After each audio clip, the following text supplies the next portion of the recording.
느헤미야 1장 1절에서 11절 말씀이지만 다 읽지는 않고요. 1절에서 4절 읽고 11절 읽겠습니다. 화면으로 읽겠습니다. 시작. 하가랴의 아들 느헤미야의 말이라.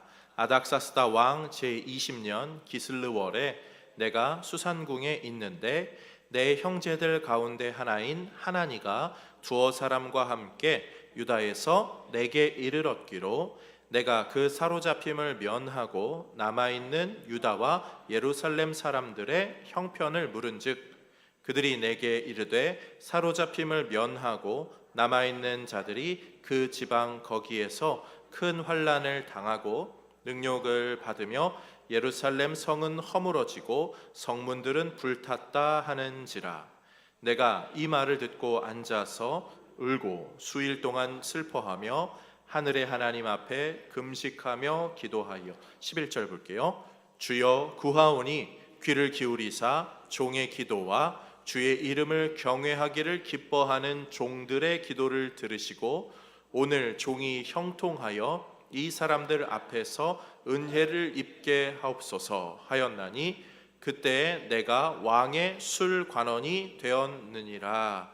아멘. 도움과 위로가 있는 삶이라는 제목으로 하나님 말씀 전하겠습니다. 얼마 전 이야기는 아니고요. 한 작년 여름쯤에 있었던 일인데요. 교역자분들하고 이렇게 차를 타고 가고 있었어요. 그런데 만수동 근방 어디였거든요. 근데 그런 경험들 있잖아요. 이렇게 길을 가다가 나 잘 모르는 사람인데 그냥 눈이 가는 그런 사람. 약간 촉이 있어서 그런지 그날은 저만 그런지 모르겠는데 그냥 어떤 한 분이 이렇게 전동 휠체어를 타고 가는데 시선이 좀 가더라고요. 이렇게 차가 가고 옆에 이렇게 쭉 가시더라고요. 그런데 아니나 다를까 그분이 이렇게 안쪽으로 들어가시면서 전동 휠체어니까 차도와 인도의 그 사이를 왔다 갔다들 하시잖아요. 이렇게 가는데 한쪽은 차도고 한쪽은 인도로 올라가는 이렇게 턱인 거예요. 거기를 이렇게 위로 올라갔어야 되는데 아니면 그냥 옆으로 갔어야 되는데 한 바퀴는 차도 한 바퀴는 인도로 걸쳐가지고 속도가 붙어서 그냥 커브로 돌고 이렇게 올라가셨습니다. 어떻게 되죠? 넘어지죠. 큰일 나죠.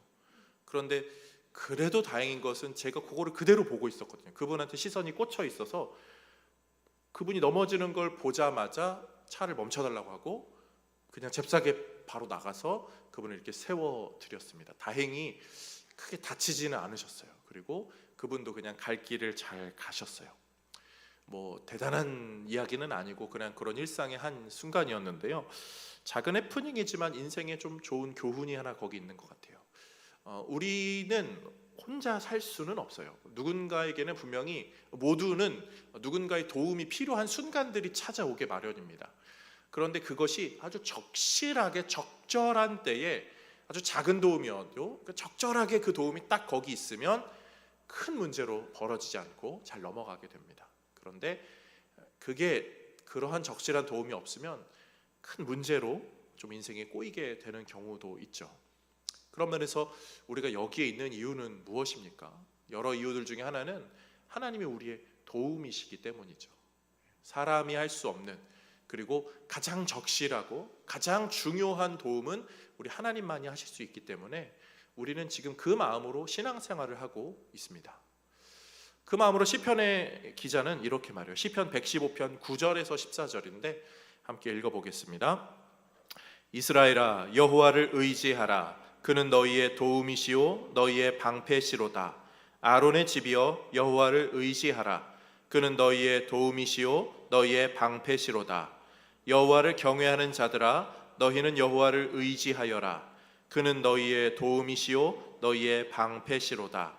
여호와께서 우리를 생각하사 복을 주시되 이스라엘 집에도 복을 주시고 아론의 집에도 복을 주시며 높은 사람이나 낮은 사람을 막론하고 여호와를 경외하는 자들에게 복을 주시리로다. 여호와께서 너희를 곧 너희와 너희 자손을 더욱 번창하게 하시기를 원하노라. 아멘. 우리를 도우시길 원하시는 하나님, 지위고하를 막론하고 우리를 도와주신다고 하시는 이 하나님의 약속의 말씀을 늘 붙잡고 나아가는 우리 모든 성도님들 다 되시기를 주님의 이름으로 축복드립니다. 그 마음으로 오늘 느헤미야 1장을 살펴보는데요. 오늘 느헤미야는 이 포로의 3차 귀환, 이스라엘의 역사 가운데 이 3차의 귀환이 이루어지게 되는데 그 3차 귀환의 주도적인 역할을 했던 사람입니다. 1장은 그 배경이죠. 느헤미야가 어떤 사람인지를 가르쳐 줍니다. 페르시아의 포로 백성이었지만 페르시아는 나름대로 능력을 인정해 줬기 때문에 여러 지위를 맡을 수 있었고, 그 올라가던 사람 중 이 느헤미야라는 사람이 고향의 소식을 듣고 슬퍼하며 울며 기도하였고, 또 그런 가운데 왕의 술관원까지 되었다는 이야기가 본문에 나오고 있습니다. 이 본문의 이야기를 보면서 세 가지 정도 신앙적인 교훈을 좀 발견하게 되는데, 이건 느헤미야의 이야기가 아니라 좀 우리의 이야기, 또 예수님의 이야기, 복음의 이야기라는 생각을 떨쳐버릴 수가 없어요. 첫 번째로는 이런 거죠. 우리에게는 우리의 소식을 듣고 저 멀리서 슬퍼해 주시는 분, 우리 아픔을 공감해 주시는 분이 있다는 거예요. 이 시대를 살아가는 우리의 마음을 헤아려 주고 알아주시는 그분이 바로 우리 예수님이시죠. 오늘 본문의 느헤미야는 꼭 그 예수님을 떠올리게 합니다. 2절에서 4절까지는 이렇게 말합니다. 내 형제들 가운데 하나인 하나니가 두어 사람과 함께 유다에서 내게 이르렀기로 내가 그 사로잡힘을 면하고 남아있는 유다와 예루살렘 사람들의 형편을 물은즉 그들이 내게 이르되 사로잡힘을 면하고 남아있는 자들이 그 지방 거기에서 큰 환난을 당하고 능욕을 받으며 예루살렘 성은 허물어지고 성문들은 불탔다 하는지라 내가 이 말을 듣고 앉아서 울고 수일 동안 슬퍼하며 하늘의 하나님 앞에 금식하고 기도하며. 느헤미야는 사실 슬퍼하지 않아도 됩니다. 자기는 잘 되고 있거든요. 자기는 승승장구하고 있거든요. 그런지라 별로 신경 안 써도 돼요. 먼 고국에 있는 이야기가 뭐 그냥 1, 2년 이야기, 한두 달 전의 이야기가 아니라 이미 수십 년 전의 이야기이기 때문에 별로 그게 마음에 와닿지 않아도 되는 사람입니다. 그런데 그는 그 고국의 소식을 자기 이야기처럼 슬퍼하고 기도할 줄 알았죠. 우리에게도 그런 분 계시지 않습니까? 이게 느헤미야와 이스라엘 백성들의 이야기가 아니라 우리의 이야기라는 거예요. 하나님은 우리를요 절대 외면하지 않으신다고 하죠. 멀리 계시지만 그분은 우리의 모든 아픔을 아시고 우리를 챙겨주시는 분, 그분이 우리 하나님이십니다. 예전에 제가 군에 있을 때 군 생활은 좀 외롭잖아요. 그래서 그냥 그런 생활을 하고 있는 가운데 군종병이라 제가 교회 담당이었거든요. 교회 대청소하고 매 주말마다 수요일마다 금요일마다 예배 드리면은 그 대청소하고 정리하고 막 이런 거 하고 새벽기도 막 하고 이런 거였는데 가끔씩 한번 제가 감기를 크게 앓는 적이 있어요. 약간 저는 그런 게 가끔씩 한 번씩 오거든요. 근데 군 생활할 때도 정말 너무 아팠어요. 그래서 다른 거 다 못하고 그냥 침낭 한 3개 둘둘 말아서 그냥 교회 구석에서 끙끙 앓고 있었습니다. 군종병은 저 혼자의 TO인지라 그때는 사람이 많지가 않았어요. 있는 사람은 이렇게 관심병사들 뭐 그런 사람들인데 끙끙 앓고 있는데 권사님들이 그 소식을 듣고 태한쌤 아프다면서요 하면서 이렇게 약이랑 죽이랑 이걸 사갖고 오신 거예요. 얼마나 많이 위로가 되던지요. 사실 아프면 그렇거든요. 처음에는 막 죽을 것 같아, 힘들어 막 이런 생각만 하다가 조금 지나가면 막 불평불만이 쏟아져요. 왜 이렇게 내가 아파야 되는지, 하나님 너무합니다, 막 빨리 좀 낫게 해주세요. 막 간절해졌다가 불평불만했다가 막 마음이 막 오락가락하잖아요.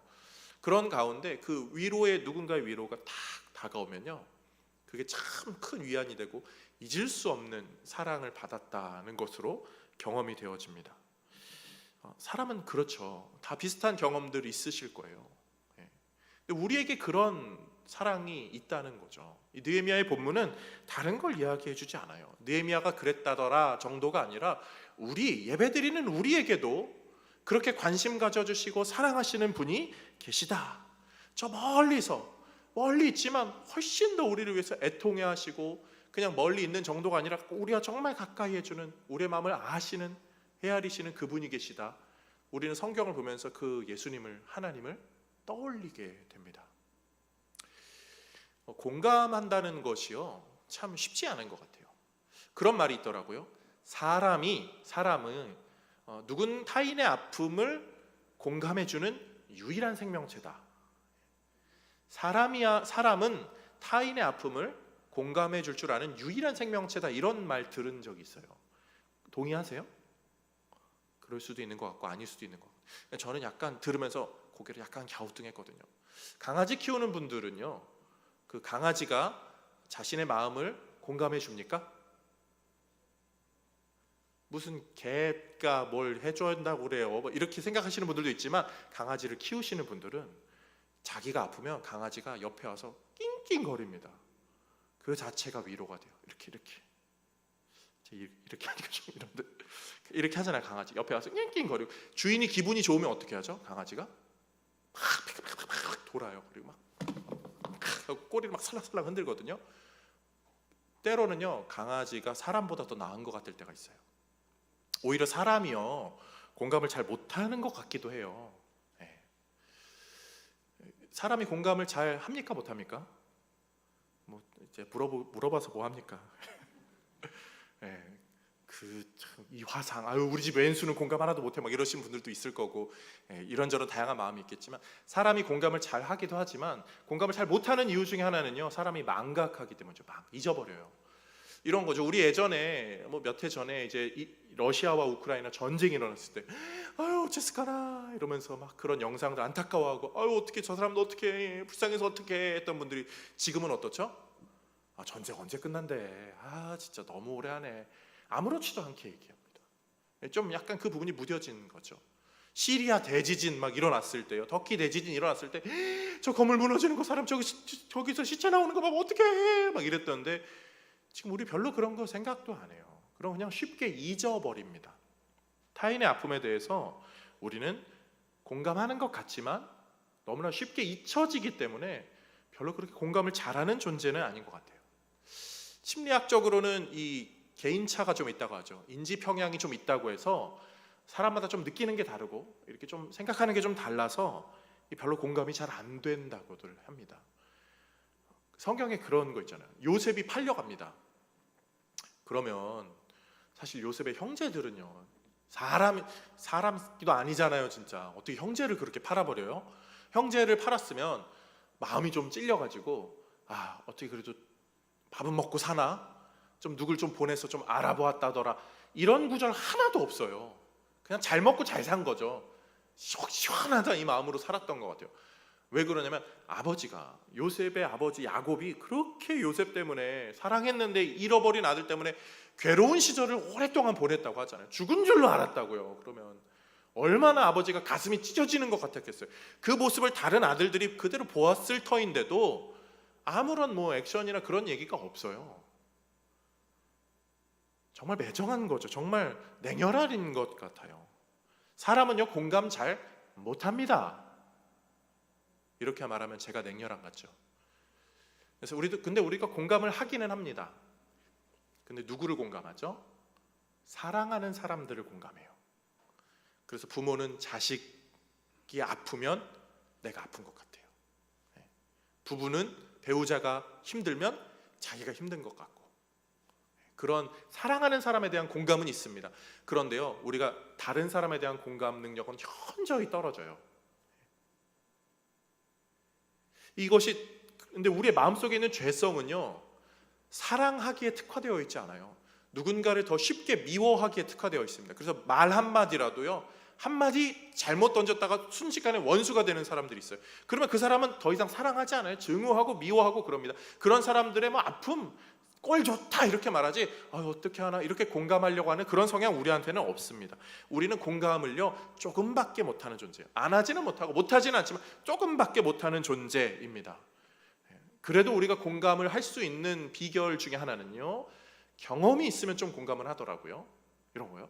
큰 병에 걸려서 아픔이, 그 괴로움이 극심했던 분들은 비슷한 류의 질병이나 아픔에 있는 분들을 공감할 수 있어요.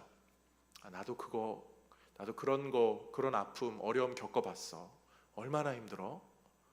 그러면서 경험이 공감을 이끌어냅니다. 또 이런 이야기를 좀 들으면 지식이 공감을 좀 이끌어내죠. 좀 공감을 해야 된다더라라고 이렇게 저렇게 배우면 지식이 공감을 이끌어냅니다. 그런데 이게 사실 쉽지가 않아요. 그리고 이렇게 공감을 하면요, 받아들이는 사람에 따라서 또 천차만별입니다. 정말 위로의 마음으로 공감해 주려고 얼마나 힘들어, 나도 그렇게 아파봤어, 근데 다 지나가더라, 나 이렇게 나은 것처럼 너도 나을 수 있어, 이렇게 위로와 격려로 딱 공감해 주면요, 받아들이는 사람은 때에 따라서 너는 나았으니까 그렇지, 네가 내 마음을 어떻게 알아, 난 더 아파, 내가 솔직히 더 아프거든, 더 힘들거든. 이게 사람의 마음입니다. 사람은 공감이 참 어려워요. 경험과 지식으로 좀 되기는 하지만 그게 온전한 공감이 되기는 참 어렵습니다.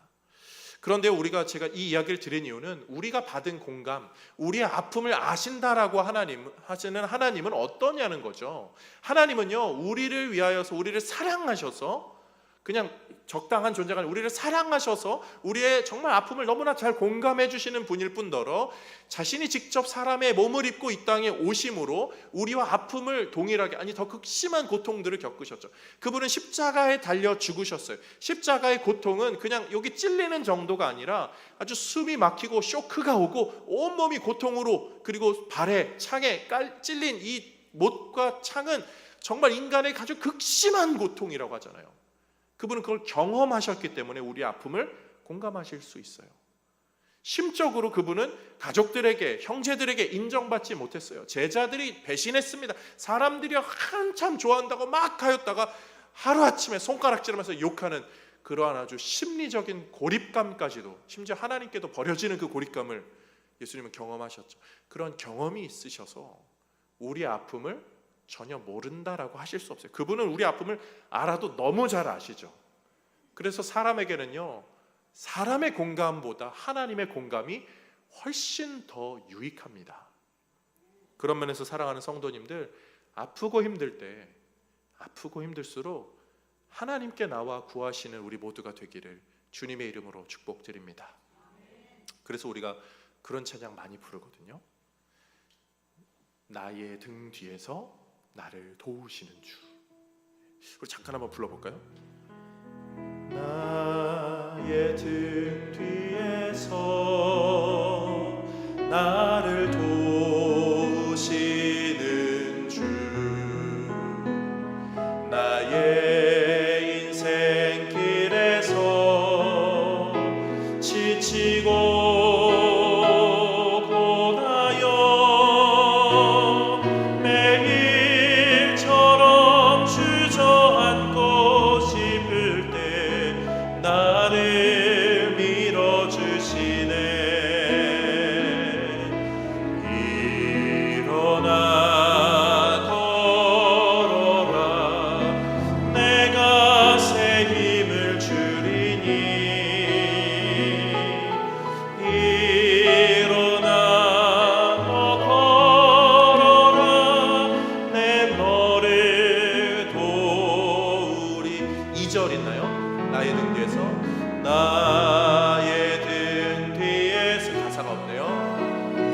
나를 도우시는, 때때로 뒤돌아보면 보이지 않아도, 때때로 뒤돌아보면 보이지 않아도 잔잔한 미소로 다가오시며, 잔잔한 미소로 다가오시며 나를, 여기까지만 할까요? 가사를 살짝 까먹었어요. 여기까지만. 또 시간이 있는지라. 때때로 뒤돌아보면 보이지가 않아요. 보이지가 않아요. 하나님이 그런 것 같아요. 근데 그분이 사실 나의 등 뒤에 계셔서 그분이 우리를 도우신다고 하는 거죠. 하나님께 위로받는 사람들은요, 하나님 어디 있어요? 안 보여요 하는 것 같지만 하나님의 위로의 손길을 느끼게 되는 순간, 여기가 진짜 나의 마음을 알아주는 위로구나 라고 위안을 얻게 됩니다. 그래서 우리가 막 나의 하나님, 나의 하나님 막 이 찬양 막 부르잖아요. 저는 그 나의 하나님, 나의 하나님 요 소절이 참 별로 대단한 단어들이 아닌 것 같은데 여러 의미를 담고, 때로는 하나님 어디 있어요? 막 이러는 것 같고, 하나는 나의 하나님, 나의 하나님, 나의 하나님 이러면서 또 위로받는 것 같고, 나의 하나님 맞습니까? 막 물어보는 것 같기도 하고. 그 소절만 막 불러도 참 힘들 때 위로가 되더라고요. 사랑하는 성도님들, 우리의 아픔을 외면하지 않는 분이 우리 하나님이시고, 그분은 우리를 잘 아시고 우리의 모든 아픔을 충분히 공감하시는 그런 분이신 줄로 믿습니다. 두 번째로요, 성도는 우리 아픔을 그냥 멀리서 내버려두는 것이 아니라 우리 아픔을 공감하기 위해 우리에게 찾아오신 분이 계시다는 사실을 기억해야 됩니다.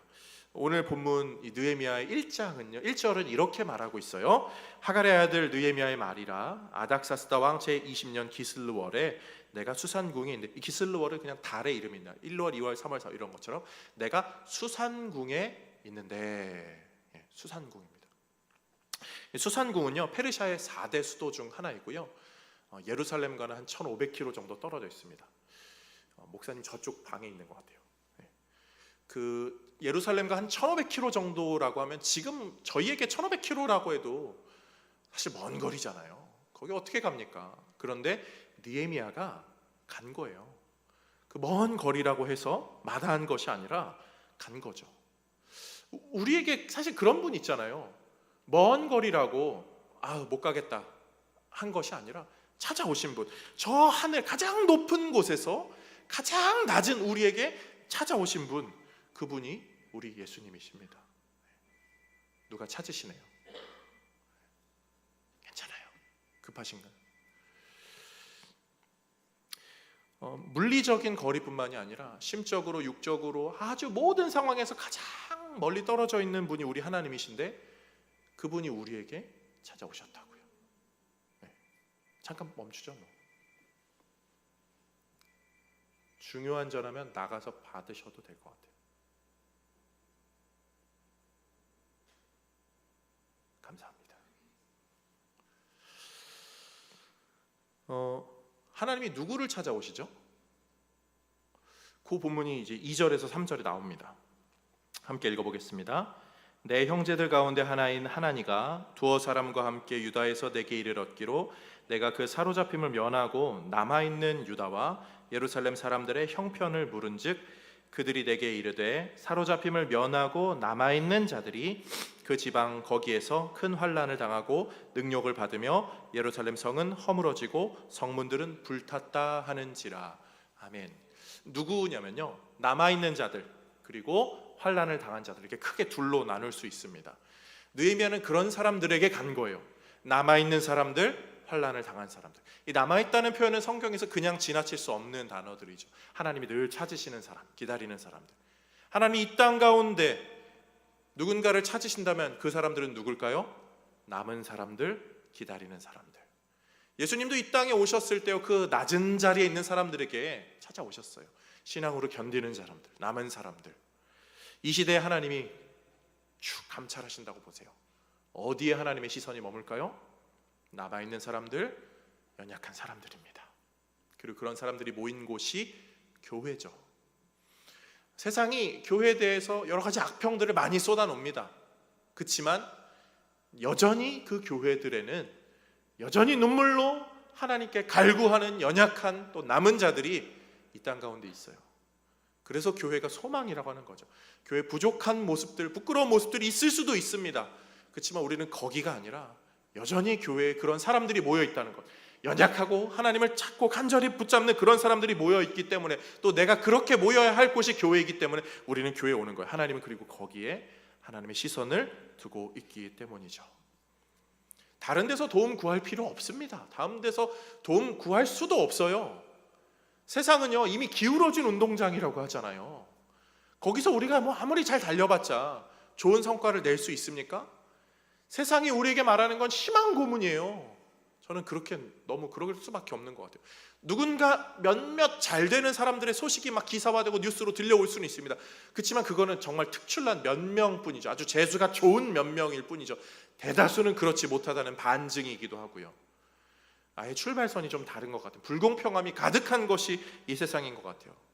선의를 도와준다고 하면서 실상을 들여다보면은 그 도움이 자기 이익을 추구하는 그런 일들도 비일비재하잖아요. 그러나 성경은 우리 하나님이야말로 연약하고 낮은 사람들, 도움 필요 없을 것 같아서가 아니고 도울 만하지 않은 사람, 그런 것과 전혀 상관없이 지위고하를 막론하고 하나님은 도우신다. 오늘 이번 주 새벽 본문 중에 그런 거 있었어요. 시편 46편 1절에서 3절입니다. 하나님은 우리의 피난처시요 힘이시니 환난 중에 만날 큰 도움이시라. 그 도움이 어떤 겁니까? 그러므로 땅이 변하든지 산이 흔들려 바다 가운데 빠지든지 바닷물이 솟아나고 뛰놀든지 그것이 넘침으로 산이 흔들릴지라도, 이거 세상의 멸망이잖아요. 멸망, 마지막 때에 대한 그런 표현들인 거잖아요. 말세에 나타날 그런 징조들. 그럴 때가 되어도 하나님은 우리의 도움이시다. 우리 돕는 사람들도요, 본인 어려움 생기면 못 도와주는 게 현실이죠. 그리고 갑자기 전쟁 나 보세요. 뭐 지진 해일 막 일어나 보세요. 누구 도와주기커녕 내 살 길 그거 하는 게 건사하기 힘든 것이 우리 인생입니다. 그런데 그때도 하나님이 우리의 도움이시다, 성경이 우리에게 가르쳐주고 있습니다. 그리고 시편 46편 마지막 11절은 이렇게 말하죠. 만군의 여호와께서 우리와 함께 하시니 야곱의 하나님은 우리의 피난처시로다. 아멘. 야곱의 하나님이 어떤 하나님입니까? 야곱의 인생이요, 그는 속이는 사람이었어요. 형제를 속이고 부모를 속이는 사람, 그러다가 삼촌에게도 속임 당하고 사기 당하고 형제가 자기를 죽이려고 하고, 그리고 자식들이 자기를 결국 속이게 되고, 속임이 가득한 사람, 어쩌면 가장 불쌍한 사람, 비참한 사람이기도 하고 되게 간사한 사람이기도 합니다. 부부가 같이 삼촌을 속이기도 한 거죠. 부부 사귀기도 한 같은 그런 사람이에요. 그런데 하나님이요, 너 정말 도움 받을 만한 자격 없다라고 안 도와줘, 이렇게 안 하셨어요. 그를 도우셨죠. 불쌍한, 정말 불쌍한 사람 이어서 도와주기도 하지만 정말 불쌍해도 도와줄 만할 자격조차 없는 그런 사람임에도 불구하고 하나님이 도와주셨다고요. 하물며 그런 사람도 도와주시는데 우리는 어떤가요? 우리가 부끄러워도 하나님은요, 부끄러움 때문에 안 도와주는 분이 아니라 부끄러움이 가득해도 우리를 도와주시는 분이시고, 우리를 사랑하는 분이기 때문에 우리를 그 사랑하는 자녀를 돕듯 우리를 너무나 아끼시는 그 분이십니다. 사랑하는 성도님들, 사람의 도움이 없을지라도 낙심치 마시고요, 우리 하나님이 나를 도우신다, 저 멀리서 바다 끝에 거할지라도 하나님은 내 손은 짧지 않다고 말씀하시면서 그 멀리 떨어진 곳에서도 우리를 도우시는 분, 저 높은 곳에서도 우리를 도우시기 위해 내려오신 분이 우리 하나님이심을 기억하는 우리 모든 성도님들 다 되시기를 주님의 이름으로 축복드립니다. 마지막 세 번째로요, 우리는 그 하나님이 하신 일과 이 성경의 말씀들을 배울수록 이 땅에서 어떻게 살아야 할지를 조금씩은 더 깨닫게 됩니다. 느헤미야의 이름의 뜻은 하나님이 위로하신다, 여호와께서 위로하신다라는 뜻이에요. 이름 따라 간 것처럼 느헤미야는 하나님의 도움을 좀 많이 받은 것 같아요. 포로였지만 능력이 출중해서 승승장구하였던 것, 그리고 그 이름처럼 또 하나님의 도움의 역할을 그가 좀 감당을 했죠. 하나님께서 그런 느헤미야에게 은혜를 좀 주셨던 것 같아요. 그래서 느헤미야의 기도 5절은 이렇게 말하죠. 그 기도에는 그의 인생의 좀 신앙 고백이 담긴 것 같아요. 읽어볼게요. 이르되 하늘의 하나님 여호와, 크고 두려우신 하나님이여, 주를 사랑하고 주의 계명을 지키는 자에게 언약을 지키시며 긍휼을 베푸시는 주여 간구하나이다. 그는 하나님을 그렇게 얘기해요. 언약을 지키시며 긍휼을 베푸시는 자, 주의 계명을 지키는 자에게 긍휼을 베푸시는 자. 느헤미야는 자기가 이렇게 승승장구해서 올라가는 게 그 말씀의 교육을 받은 그대로, 내가 아는 하나님대로, 언약대로, 말씀대로 살았더니 하나님이 나에게 은혜를 주셨구나라고 하는 경험이 있는, 그래서 하나님한테 그런 고백의 기도를 하는 거예요. 그런데 거기서 끝나는 것이 아니라 그 이후로 6절부터는 이제 종이 주의 종들인 이스라엘 자손을 위하여 주야로 기도하며 우리 이스라엘 자손이 주께 범죄한 자들을 죄를 자복하오니 주는 기울이시며 눈을 여시사 종의 기도를 들으시고 나와 내 아버지의 집이 범죄하여 주를, 이렇게 쭉 하면서 이 회개 기도와 함께 이스라엘을 향한 기도로 쭉 9절까지 기도하게 됩니다. 이런 거예요. 하나님이 어떤 분이신지를 말씀으로 알았어요. 내 삶에서 하나님이 어떤 은혜를 주시는 분인지도 말씀으로 또 경험으로 알고, 성경을 통해서 하나님이 이런 은혜와 역사를 이루시는 분인 줄도 알았어요. 그리고 현실의 어려움도 알았어요. 그리고 내가 누구를 위해 기도해야 될지도 알게 되었습니다. 그 사람은 기도의 자리로 자연스럽게 나아가게 돼요. 사랑하는 성도님들, 성도가 왜 기도합니까? 왜 기도하셔요? 사랑 때문에 기도하거든요. 자녀들을 사랑하니까 자녀들 잘 되길 원하는 마음에 우리가 기도하죠. 가정이나 친지나 어떠한 문제, 그런 것이 잘 되길 원하는 마음에 그 사랑이 있어서 기도하는 거예요. 자기 자신에 대한 기도만 많이 하는 분들은요, 자기 자신을 많이 사랑하는 거죠. 기도와 사랑은 연결되어 있어요. 그런데 그게 하나님이 하신 일, 하실 수 있는 일, 세상에서 이 어려움들, 이것과 버무려지면 기도로 자연스럽게 나아가게 돼요. 이건 사랑 때문에 기도하는 거예요. 사도 바울은 그래서 이런 사랑과 신앙을 이렇게 연결합니다. 로마서 12장 9절에서 15절, 사랑에는 거짓이 없나니 악을 미워하고 선에 속하라. 형제를 사랑하며 서로 우애하고 존경하기를 서로 먼저 하며 부지런하여 게으르지 말고 열심을 품고 주를 섬기라. 소망 중에 즐거워하며 환난 중에 참으며 기도에 항상 힘쓰며 성도들의 쓸 것을 공급하며 손 대접하기를 힘쓰라. 너희를 박해하는 자를 축복하라. 축복하고 저주하지 말라. 즐거워하는 자들과 함께 즐거워하고 우는 자들과 함께 울라. 아멘. 더 많이 사랑하라고요. 그리고 사랑을 표현하라고요. 그리고 기도해 주라고요. 이게 바울의 가르침의 요약인 거죠. 복음의 삶이 그런 삶입니다. 복음이라고 하면 성도에게 신앙적인 삶, 복음의 삶을 살라고 하면 자꾸 희생을 떠올리는 분들이 있어요. 희생도 틀린 말은 아닙니다. 우리 그렇잖아요. 주의 교회를 향한 우리 마음, 희생과 포기와 가난과 고난 이렇게 하잖아요. 그래서 꼭 신앙의 삶을 이야기하면 희생, 그리고 막 어렵게 사는 거, 막 그렇게만 생각하는 분들이 있는데요. 약간은 왜곡될 수 있어요. 희생도 맞는데요. 희생을 희생이라 말하면서 마음속으로는요, 양보를 떠올리셔야 돼요. 이런 거죠.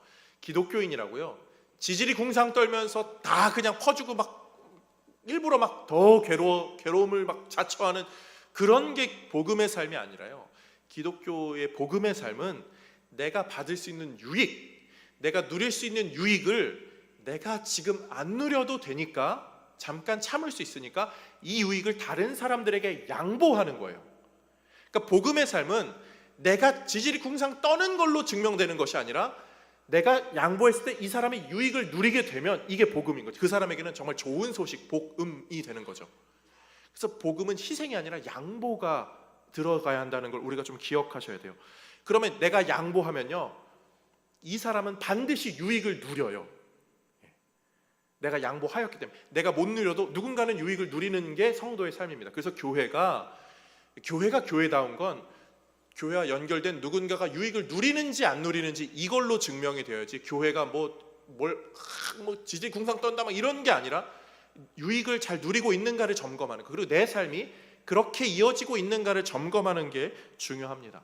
실제로 그것을 대표적으로 보여준 것이 예수님의 삶인 거죠. 예수님은 어떻게 하셨죠? 자신이 누릴 수 있는 영생을 우리에게 양보하셨어요. 나눠주셨어요. 그러면 예수님은 어떻게 되셨죠? 죽으셨죠. 그런데 그 이후가 어떻게 되죠? 하나님께서 살리셨습니다. 이게 복음의 시스템인 거예요. 우리가 양보하면 이 사람은 유익을 누려요. 그럼 나는 아무것도 없어서 아무것도 못 누리는 것 같은데, 그때 하나님이 일하시는 거죠. 하나님이 일하시는 법칙이 이렇게 적용이 되는 거예요. 히브리서의 믿음의 영웅들은 다 그런 걸 이야기하고, 우리 신앙의 선배들이 보여준 복음의 삶은 그런 거죠. 자신이 일부러 다 고난을 당하는 게 아니라 양보하는 거. 세상은요, 우리에게 정반대의 것을 이야기하거든요. 누려라. 지금 다 누려. 젊어서 고생하는 게 아니라 젊어서 놀아야 돼. 나이 들면 못 놀아. 그러니까 지금 다 누려라. 이렇게 이야기하지만 그거는 정말 미련한, 그리고 아주 악한 유혹이죠. 우리에게 유익하지 않아요. 조금만 우리가 지혜가 있다면 그것이 얼마나 잘못된 말인지를 알 수 있습니다.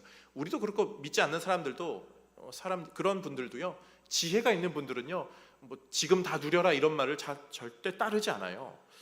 스탠포드의 뇌과학의 아주 권위자 교수님이 앤드류 후버만이라는 교수님 있잖아요. 그 유튜브 보면 강의들 많이 나와서 아마 이름은 생소해도 이렇게 보시면 다 아실 거예요. 찬물로 샤워하세요, 막 그런 거 있잖아요. 아침에 일어나서 꼭 햇볕 보세요. 앤드류 후버만 교수님이 이야기하는 거거든요. 도파민이 이렇게 착 생성돼서 그거를 이제 컨트롤하는. 근데 그분이 그런 얘기를 해요. 우리 인생에 쾌락의 요소가 너무 많대요. 우리 뭐 핸드폰 같은 거 보면, 미디어 같은 거 보면요, 금방 하하호 웃을 수 있잖아요. 마음이 좀 우울하고 막 이런 사람도요, 뭐 그냥 있는 평범한 사람도 그거 보면 갑자기 확 웃겨진대요. 막 도파민이 막 분비가 되는 거죠. 확 즐거워지면 우리 몸은 어떻게 될까요?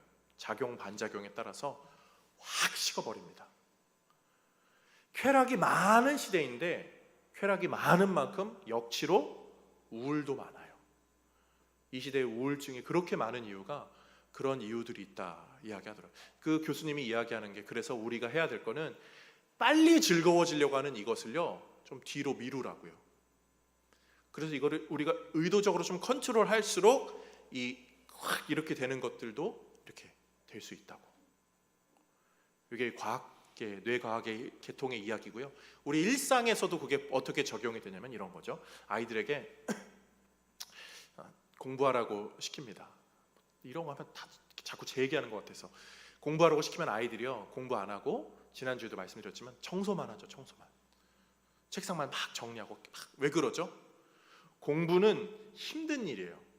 그래서 힘든 일보다 쉬운 일인 청소를 하는 거예요. 이건 그냥 할 생각 없이 할 수 있으니까. 그런데 이걸로 시간을 다 써버리면 이제 공부를 하려고, 힘든 일을 하려고 했다가 마음이 다 식었는지라 또 이렇게 금방 떨어져 버려서 그때부터 이렇게 자는 거예요. 일상에서도 그런 법칙이 적용되는 거죠.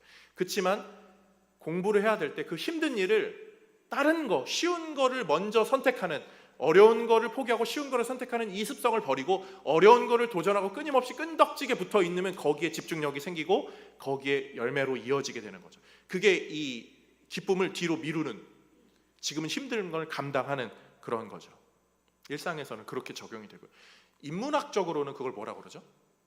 고진감래라고, 뭐 다들 잘 아시는, 고생 끝에 낙이 온다고요. 고생을 좀 해야 된다고요. 삶을 편안하게 사는 게 아니라 좀 힘들게 그런 부분이 있어야 즐거움을 누릴 수 있게 된다. 인문학적으로도 지혜 있는 분들, 우리 그냥 인생의 선배님들 중에는 그런 것을 충분히 가르쳐 왔습니다.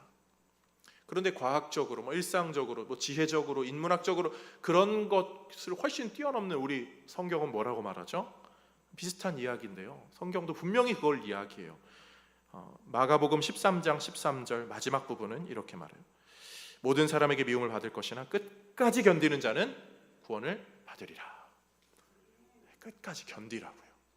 신앙 붙잡고, 힘들지만 이 신앙 붙잡고 견디라 이야기하는 거죠. 예수님도 우리에게 그렇게 알려주셨어요.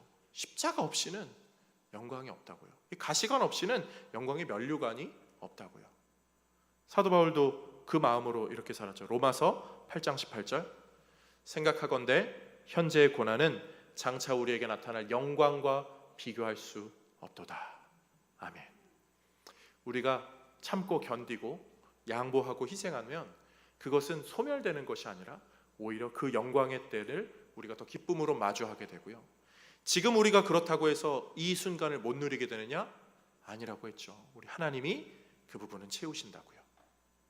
소망하기는 우리 모든 성도님들이 이 복음의 정신으로 이 땅에서의 도움 우리 하나님께 구하시고, 이 땅에서의 위로 우리 하나님께 받으시고, 그 마음으로 이 세상에서 기도로 중보하고 또 말씀대로 살아가는 성숙한 신앙으로 세워지는 우리 모두가 되기를 주님의 이름으로 축복드립니다. 함께 기도하겠습니다.